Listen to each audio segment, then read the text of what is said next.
Бұл сезімді еш болмаса бір мәрте болса да hammamiz сезгенбіз. Ешкімге керек емеслік, түскінлік, һәм көкірек бөлімімізде біраз ауру да болуы мүмкін. Ешкімменен сөйлескіміз келмейді. Хәтте неше күн давамында бір бөлмеден шығуды да қаламаймыз. Қазіргі күнде болса, бұл жағдайлар стресс, ямаса депрессияның белгісі болуы мүмкінлігі айтылады. Сізде де сондай жағдай болған ба? Яғни өзіңізде қатты рухи шаршауды сезгенсіз бе? Бүгін біз осы темада сөйлесеміз. Яғни стресс һәм депрессия өзі не? Ол қалай пайда болады? Оның тарихы қандай? Егер де оған шара көрілмесе, қандай ақыбетлерге алып келеді? Сондай-ақ рухи түскінліктен шығу үшін нелер істеу керек? Барлығына тоқталып өтеміз. Видеомыз басыланбастан алдын каналымызға ағза болып, лайк басып, пікірлеріңізді комментарийде жазуды ұмытпаң. Себебі бұл арқылы сіз біздің видеомызды көбірек адамлар көруіне себепші боласыз. Бұл Айдың каналының жаңа саны. Мен Айгүл. Егер де сіз дайын болсаңыз, басладық.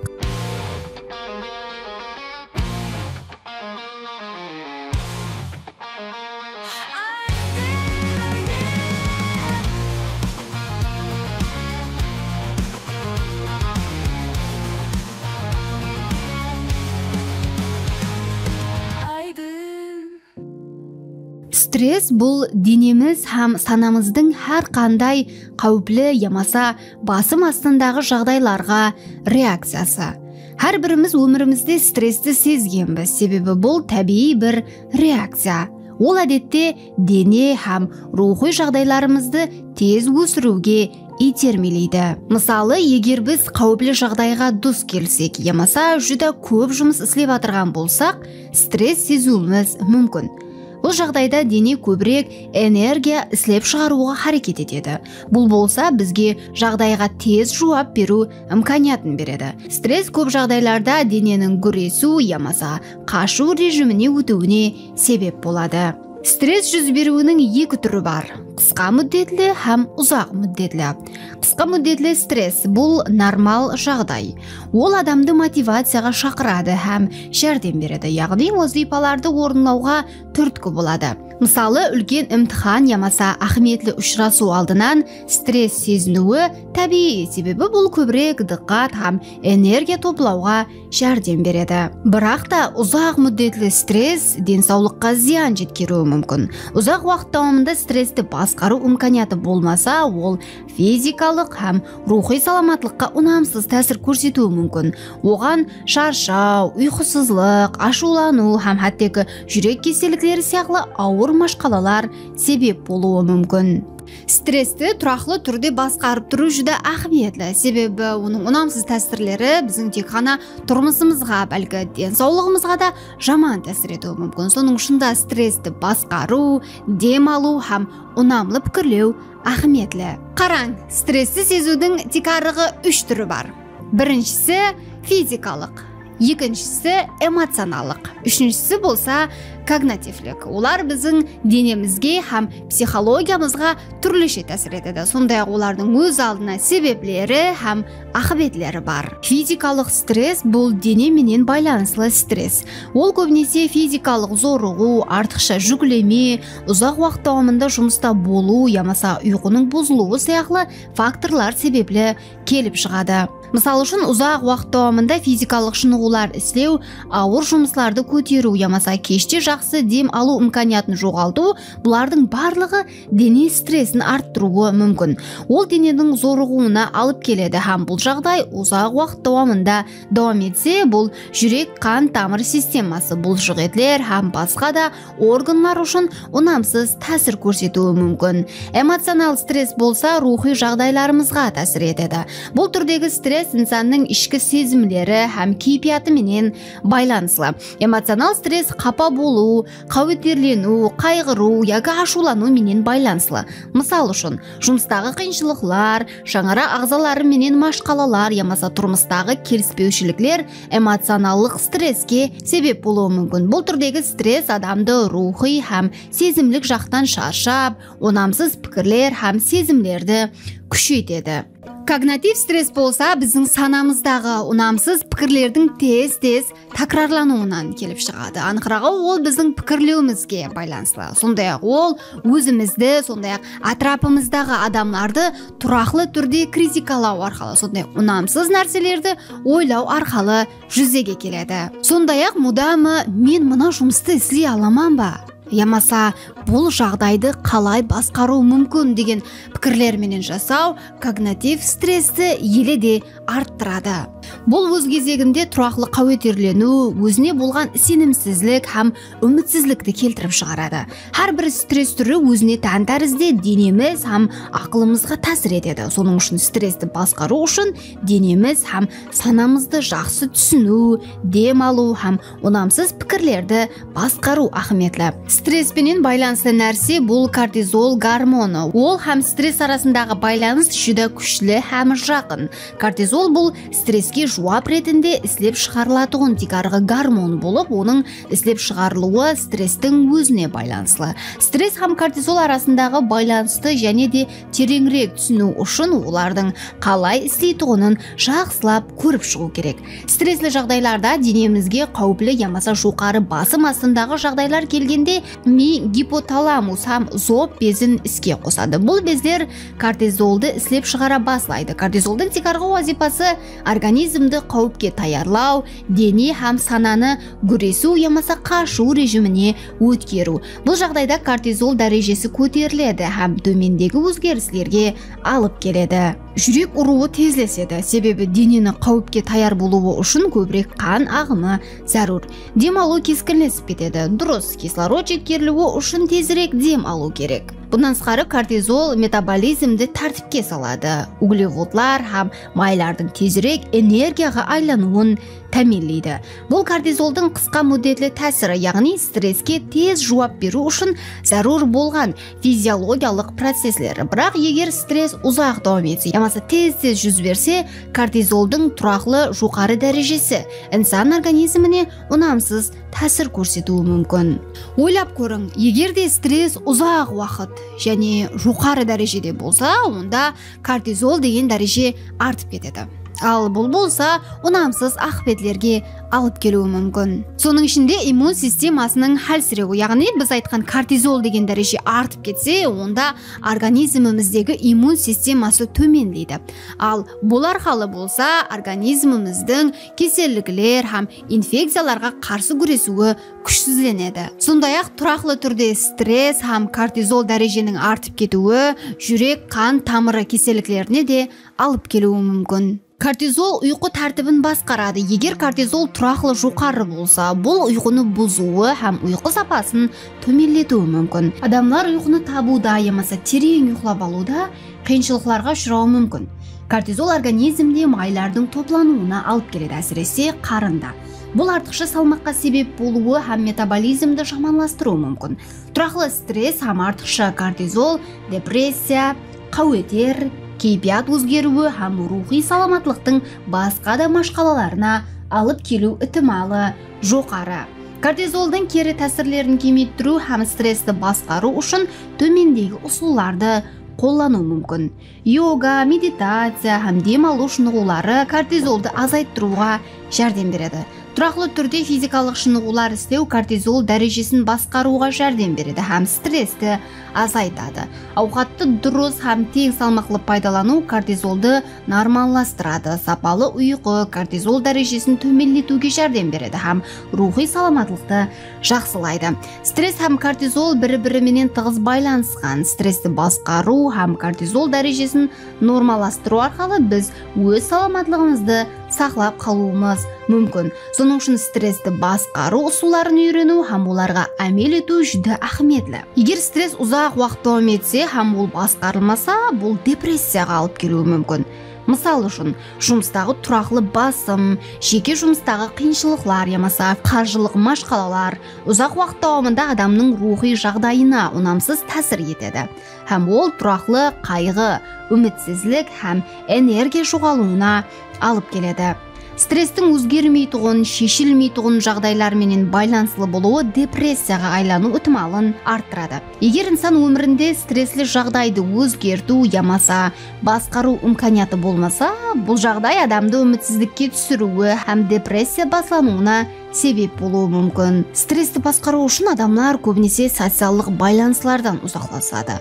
Бұл жеккелік, достар ямаса шаңырақтан ұзақласу депрессия баслануына алып келуі мүмкін.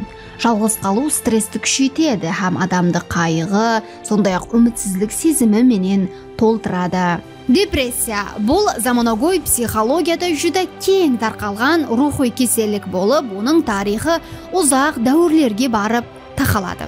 Яғни ойлап көрің, депрессия бұл жақында пайда болған емес. Депрессия хақында түсініктер һәм оны емлеу ұсулары тарих давамында өзгерген және оның көптеген белгілері инсанның рухи жағдайына байланысты. Қазір осы хақында қысқаша мағлұмат беремін. Айымғы дүнияда депрессия хақында анық бір түсінікке ие болмаған. Бірақ та айымғы мәдениетларда адамның рухи жағдайының жаманласуы анықланған. Мысал үшін, Греция һәм Римнің шпакерлері айрым рухи кеселіктер хақында мағлұматларға ие болған.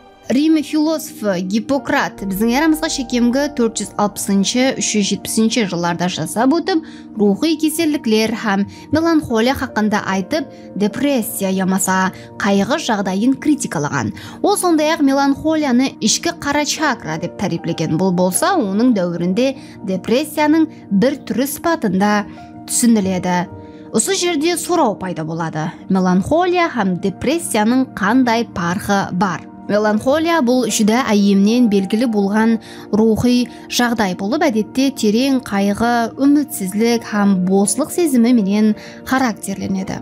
Меланхолия декарынан адамның өзін жоғалтқан, бақытсыз, мәнісіз сезуінен келіп шығады. Ол көбінесе қайғы ямаса стресс пенен байланысты болған рухи жағдай сипатында пайда болады. Бірақ бұл тек қана уақытша қайғы ямаса мұң емес. Меланхолия бұл тұрақлы бір жағдай болып, инсанды өз өмірі һәм келешегі хақында үмітсіз сезінуге алып келеді. Меланхолия уақытында адам өзін көбінесе жеккеленіп, ажыратылған яки басқа адамдар тарапынан түсінілмей атырғандай сезеді. Ұзақ мүддетлі меланхолия рухи һәм физикалық саламатлықты жаманластыруы мүмкін, себебі адам өзін бос, күшсіз һәм өмірден қанатланбаған деп сезеді. Бұл жағдай көптеген белгілер менен көрінуі мүмкін. Мысал үшін, энергия жоғалту, ұйқының бұзылуы, іштейдің өзгеруі һәм тұрақлы қайғы сезімі.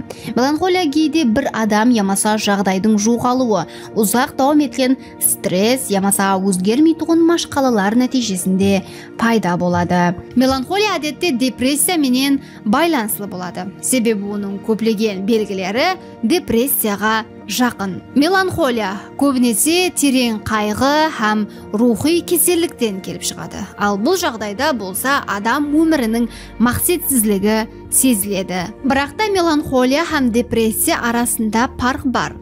Меланхолия бұл қайғы һәм жалғыздыққа байланысты болған ішкі көзқарас болса, депрессия көбірек рухи кеселік сипатында танылады.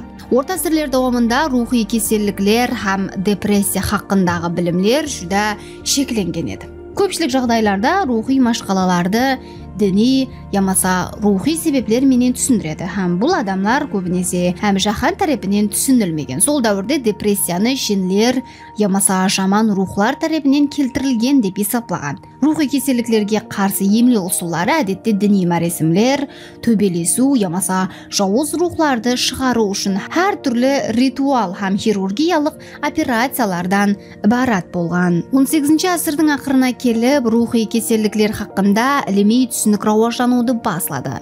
Фридрих Ницше һәм басқа философлар инсан рухи жағдайының құрамалылығы хақында жазған. 19 ғасырдың басларында Шарко һәм Бреуер сияқты психиатрлар депрессияны һәм басқа рухи кеселіктерді іліми жақтан үйренеді.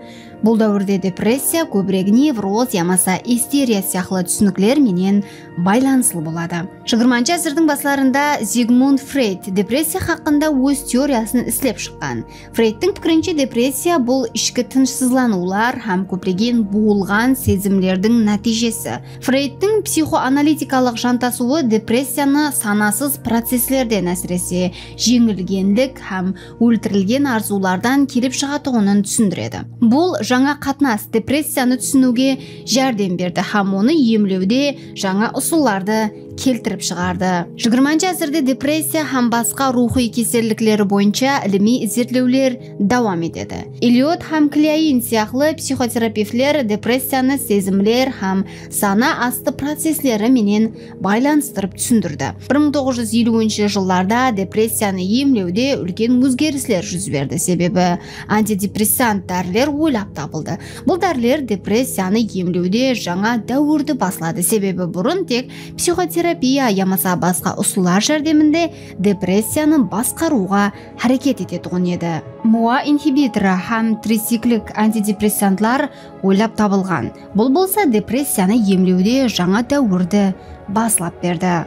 МОА инхибиторы моноамини оксидаза, яғни МОА деген ферментті тоқтатады. Бұл фермент әдетте ми һәм басқа жерлерде бар болып, рухи жағдайды басқаруға жәрдем беретін химиялық затларды тарқатады. МОА ингибиторы ферментті тоқтатып, бұл химиялық затлар ми һәм денеде ұзақ давам етуіне жәрдем береді. Бұл болса адамның кейпиятын жақсылайды. МОА ингибиторы 1950 жылларда антидепрессант сипатында нәтижелі екенлігі анықланған. Трициклік антидепрессантлар бұл түрдегі дәрілер тикарынан миымызде бақыт гормонының артуына себепші болады. Сондай-ақ денемізде ноадреналин һәм серотонин деп аталатын химиялық дәрілік затларды күшейтеді.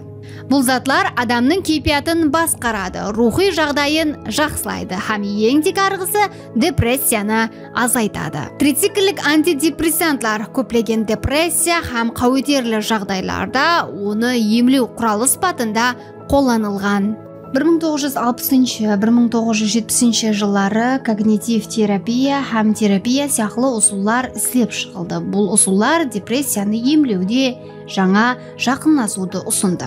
Когнитив терапия психолог Ауран Бек тарапынан ислеп шығылған һәм депрессияны емлеуде жаңа жантасу сипатында кең тарқалды. Когнитив терапия адамлардың ұнамсыз пікірлерін һәм қателіктерінен келіп шыққан ұнамсыз сезімдерін өзгертуге жәрдем береді. Психотерапия депрессия һәм басқа рухи кеселдіктерді емлеуде тикарғы жақынласулардан бір сипатында тасдиқланған. Когнитив терапияның бірінші қадемі бұл адамның санасында тұрақлы түрде пайда болып атырған ұнамсыз пікірлерді анықлау. Депрессия менен күресіп атырған адамлар көбінесе өзін төмен бақылайды. Мен қадірсізбен ямаса еш нәрсе өзгермейді сияклы пікірлерді ойлайды. Когнитив терапия процесінде терапевт науқас пенен біргелікте бұл пікірді анықлап, олар хақиқатында да дұрыс ямаса логикалық екенлігін тексереді. Ұнамсыз пікірлерді анықлағаннан кейін когнитив терапевт бұл пікірлерді ұнамлы ямаса логикалық пікірлерге өзгертуге жәрдем береді. Мысалы үшін мен еш нәрсеге ұқыплы емеспен деген пікірді мен бұл істі істеуге әрекет етіп табысқа ерісуім мүмкін деген пікірге айландыруға үйретеді. Бұл процесс адамға ұнамсыз пікірлерден шығу һәм жаңа ұнамлы қатынас жасау имканиятын береді. Когнитив терапия давамында адамның санасында һәр қилы надұрыс қарарлар һәм қателіктер, мысалы үшін өзін ұлымаластыру, қайғы пайда ету, ямаса машқалаларды басқаша жаманластыру сияқтылар болуы мүмкін. Терапевт бұл қателіктерді науқас пенен бірге анализдейді һәм оларды танып, оларға қарсы қандай қатынаста болу керектігін көрсетеді. Бұл адамның ұнамсыз пікірлерді һәм надұрыс мінез құлықларды басқаруға жәрдем береді. Когнитив терапияда науқаслар өздерінің ұнамсыз пікірлерін өзгерту һәм жаңа ұнамлы қатынасларды іздеп шығу үшін түрлі әмели шынығуларды орынлайды. Бұлардың арасында өзін өзі бақылау, пікірлерді қайта бақылау, ұнамлы көріністерді жарату һәм реал тұрмыстағы жағдайларды басқару шынығулары да бар. Когнитив терапия бұл адамның тек ғана пікірлеуін, бәлкі мінез құлқын өзгертуге де қаратылған. Бұл демек науқасқа ұнамсыз пікірлеу арқылы қайғы һәм үмітсіздікті жеңуге жәрдем береді. Сондай-ақ ол өзінің өмірін жақсылауға һәм жақсы әдетлерді жаратуға итермелейді. Мысал үшін науқасқа жаңа мақсатлар қою һәм ең тек арғысы өзіне болған сенімінің артуына жәрдем береді. Психотерапия, когнитив терапия, антидепрессантлар һәм жаңа биологиялық ұсулар жәрдемінде депрессияны басқару мүмкін. Рухи кеселіктер хақында жәмиетте ашығырақ айтылуы һәм оларды емлеуге болған ітібар артқан. Әзіргі психотерапия депрессияны тек биологиялық яки психологиялық емес, бәлкім социалдық, мәдени һәм экологиялық факторлардың да нәтижесі сипатында қарайды. Депрессия көбінесе инсанның рухи жағдайына емес, ал физикалық саламатлығына да тәсір етеді. Бұл рухи жағдайдың пәсеюі әсіресе физикалық белгілері менен біргелікте бақыланады. Депрессия инсанның кейпиятын түсіріп қоймай, оны тұрақлы шаршау, іштейдің өзгеруі, ұйқы машқалалары сияқты физикалық белгілерді де келтіріп шығарады. Бұл жағдайлар организмде қатаң тәсір көрсетеді. Сенімді жоғалту, өзіне болған ұнамсыз мүнәсібетлер, жәмиетте өзін жасыруға мәжбүр болу депрессияның тикарығы белгілерінен бірі болып есептелінеді. Депрессия пайда болғанда адам өзін өзі қолдап қуатлауды һәм жақсы сезуді қиынластырады. Бұл жағдай адамды изоляцияға алып келеді һәм социалдық байланыстарын шектейді. Бұл болса физикалық һәм рухи саламатлыққа және де ұнамсыз тәсір көрсетеді. Депрессияға шалынған адам көбінесе өзін басқалармен салыстырып, төмен баға береді һәм өзіне болған сенімін жоғалтады. Психикалық жағдайдағы бұл төменлеулер сондай-ақ инсанның күнделікті іскерлігіне де тәсір етеді. Депрессия себеплі адам өзінің жұмысына ітібар бермеуі, өзін кембағалдық ямаса үмітсіздікке душар етуі мүмкін. Бұлардың барлығы физикалық саламатлықты да төмендетеді, себебі адам өзін өзі қолдап қуатлауды азайтады. Дұрыс ауқатлану ямаса тұрақлы шынығуларды ітібардан шетте қалдырады. Бұнан тысқары депрессия ұзақ уақыт давам етсе, ол физикалық кеселдіктерді рауажландыруы мүмкін. Себебі жоғарыда айтып өткенімдей, оның тәсірі иммун системасының төмендеуіне һәм жүрек қан тамырлары системасына зиян жеткеруі мүмкін. Сондай-ақ депрессия бұл адамның улума энергия дәрежесіне тәсір етеді, ал бұл болса еріншектік һәм шаршауды келтіріп шығарады. Егер депрессия уақытында адам жәрдем алмаса, бұл жағдай ауырлау болуы мүмкін. Депрессия инсанның рухи жағдайын кескін төмендетіп, оны өзін төмен бақалауға һәм өмірге болған ұнамлы көзқарасын жоғалтуға алып келеді. Бұл жағдайда адам өзін жалғыз, күшсіз һәм үмітсіз сезеді. Өзін өзі өлтіру хақында ойлау бұл депрессияның ең ауыр ақыбетлерінен бірі. Суицид, яғни өз жанына қаст ету, бұл инсанның ішкі азаплары, жеккеленуі һәм рухи ауруының нәтижесі. Депрессия дәуірінде адам өзінің өмірі һәм келешегі хақында үмітсіздікке түсіп, өзін бұл дүнияда орнын таппайтұғын, еш нәрсе өзгермейтұғын деп ойлайды. Бұндай жағдайларда инсан өз жанына қас етуі ақырғы шешім сипатында көруі мүмкін. Өз жанына қастерлік ету қауіплі депрессиямен тікелей байланыслы. Депрессия адамды тұрақлы қайғы һәм тәшвишпенен қысып, өзін бақытсыз һәм қауетерлі сезінуіне алып келеді. Кейде инсан өз азапларына шара таба алмай, өз жанына қастерлік етуді ойлай бастайды. Бұл әлбетте ең соңғы шешім емес, бірақ депрессияның ең ауыр һәм қауіплі ақыбетлерінен бірі. Өз жанына қас етуді ойлау депрессия менен ауырған адамның өзіне һәм басқаларға көрсететін сигналы болып есептелінеді. Егер сіз ямаса атрапыңыздағы адамда депрессия һәм өз жанына қастерлік ету қаупі бар екенлігін сезсеңіз, жәрдем сұрауыңыз жүді ахметлі. Суицидке алып келетін қайғылықты азайту үшін психологиялық жәрдем, терапия һәм жақындар менен қолдап қуатлау зарур. Өз жанына қастерлік етуді ойлап отырған адамға жәрдем беру, оны бұл азаптан құтқару үшін ең ахметлі қадамдардың бірі. Суицидке қарсы күресу үшін бірінші кезекте жәрдем сұрау керек. Өзін жалғыз сезбеу, жақындарыңменен өз сезімдерін ашық түрде бөлісу һәм профессионал жәрдем сұрау жүді ахметлі. Басқа адамдардың қолдап қуатлауы инсанды күшейтеді, оның социалдық байланыстарын тікелейді һәм үмітсіздікті азайтады. Психологпенен сөйлесу бұл депрессияны басқару һәм өз жанына қастеялық ету қаупінің азаюында нәтижелі ұсыл есептелінеді. Психотерапия жәрдемінде адам өзінің ішкі азапларын, сезімлерін түсінуді һәм басқаруды үйренеді. Ал психологлар болса бұл процестің қауіпсіз һәм саламат болуында жәрдем береді. Сондай-ақ достар һәм шаңырақтың қоллап қуатлауы жүдә үлкен ахметке ие. Яғни жақынлары менен ашық сәубетлесу, машқалаларды біргелікте додалау һәм олардан мәслихат алу адамды жеңіл сезуге алып келеді. Достар һәм шаңырақ адамды жалғыздықтан сақлайды. Оның қандай да бір ұнамсыз жағдайға түсуінің алдын алады. Рухи һәм физикалық өзгерістерді басқару бойынша күнделікті әдетлер жарату да жәрдем береді. Күнделікті режелер түзу, дем алу уақытларын белгілеу, физикалық шынығулар істеу һәм саламат ауқатлану стрессті азайтуға жәрдем береді. Har birimiz stres ham depressiyani басымыздан өткергенбіз. Ең тек арғысы ол ұлума өзгермейтұғын жағдай емес. Яғни оны қазір басқаруымыз һәм нәтижелі ұсыллар арқалы өзіміздің өмірімізді жақсылауымыз мүмкін.